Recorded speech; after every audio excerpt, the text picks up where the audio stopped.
জনাব হুসাইন মোহাম্মদ সেলিম হিজবুত তৌহিদ আন্দোলনের ইমাম হিসেবে এক যুগেরও বেশি সময় দায়িত্ব পালন করছেন।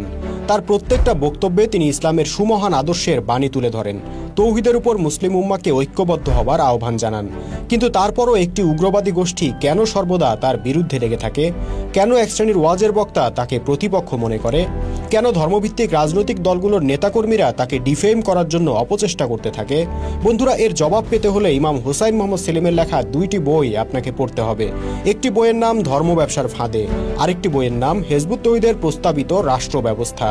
এই বই দুটি পড়লেই আপনি বুঝতে পারবেন কেন উগ্রবাদী ধর্ম ব্যবসায়ী ও ধর্ম নিয়ে অপরাজনীতিকারী গোষ্ঠীগুলো হিজবুত তৌহিদের ইমামকে তাদের স্বার্থের জন্য হুমকি মনে করে।